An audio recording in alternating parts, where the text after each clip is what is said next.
This is just basically an expensive toy. That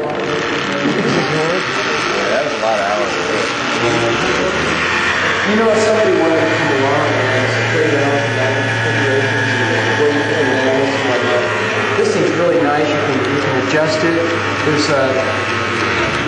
There's these screws here you can adjust to make just about any orientation of the offset that you want. This is anodized aluminum. We had steel in here, and that was probably causing some eddy currents and stuff. So we placed it with aluminum, anodized aluminum. It's just really, really. I mean, it's so sweet. Those are just little. What is that material? It's not copper. Brass. You don't get any currents in aluminum too. Yeah, you will. The pins are the pins are brass. Now, what's it supposed to do? This one, we did get this one to sell. Oh. This is based on the Perendev. Oh.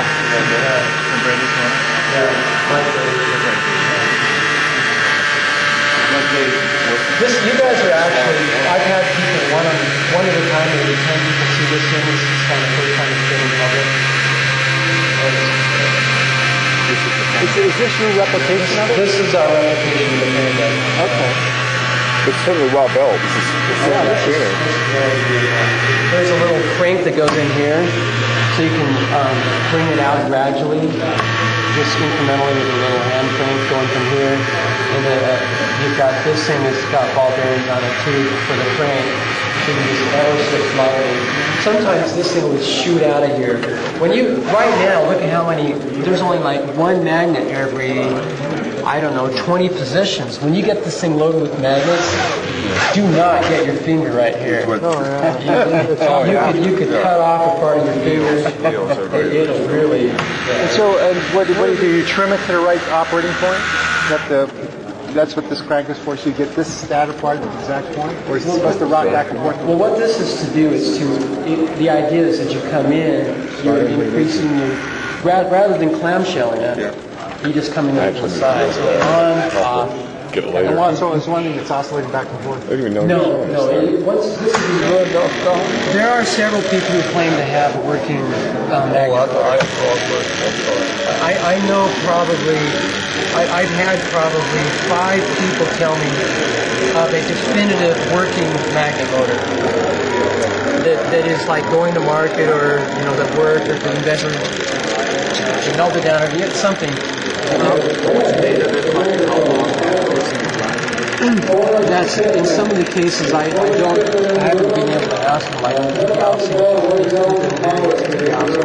For example, one theory is that the energy they're getting out is really the sum of all the energy used to create the magnet.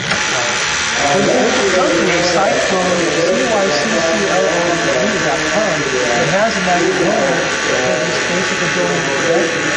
They've got footage on television showing the thing running, and they say that there's confident lights on the process. That's just what the message is. This is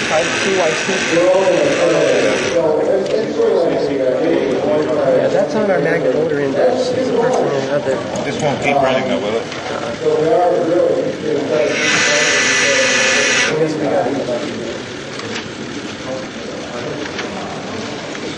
So this is how you slow it down.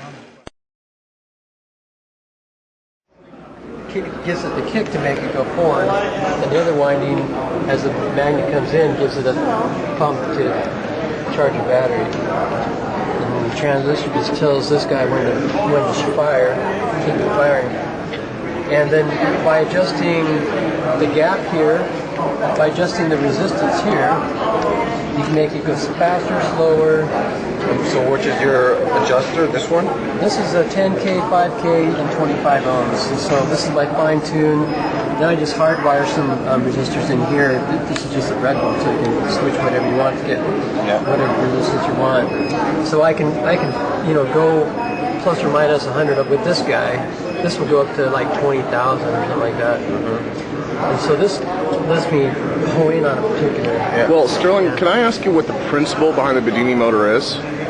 Well, the idea, the holy grail is that you want to be replicating Tesla's radiant energy effect, so that you're getting, in his case, he's using a spark discharge, and by hitting that spark gap, and you get a DC pulse going forward, you get this longitudinal radiant energy coming into the system, so that you get more energy coming out at the end of the day than what you put into it at the beginning. So it's kind of a practical implementation of kind of an over-energy principle. That's what you're seeking for. I have not been able to achieve that with this design. And we built this design with the idea that we were going to be able to build a really super simple device that people could prove that anyone could build. I could build it, my mother-in-law built it. She got one running shortly after. She was the second one to get one running. But bottom of the line is this design doesn't work that way. It spins, but it's about 53% efficient. So the Bedini motor, in this case, is about 53% efficient and not over energy. That's what I measured really accurately after 3 months of focused effort on this project. Absolutely. Tons of data, lots of different configurations. The wheel originally was larger, and the coil was half that size, smaller gauge. Our wires were longer and thinner. I tried tractor batteries. I tried. We had them in parallel, 2 6-volts in parallel, 2 in series. We had like 4 on the back end, 1 on the front end, 3 on the back end, 2 on the front end, rotating them through. And one day, for 4 days consecutive, we had this thing. The battery capacity went up for 4 days consecutive. We thought we had it, and it ended up it was an artifact of a long-term effect, and there was not more energy coming out of the system than we put into it. But there are some other people who have taken a variation of this and are claiming to get over unity. Well, still, it's definitely a wonderful. From this project, we started this project.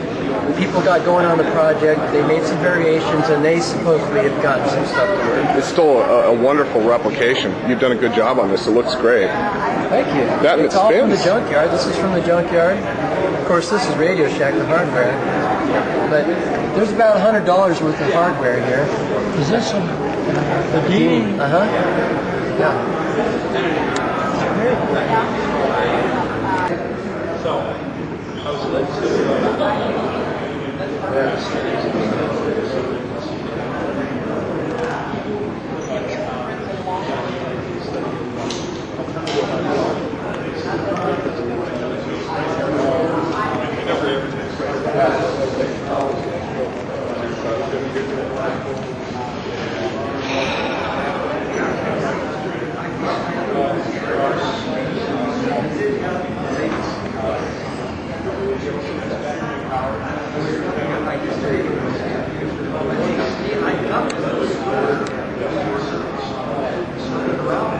Ha ha ha ha.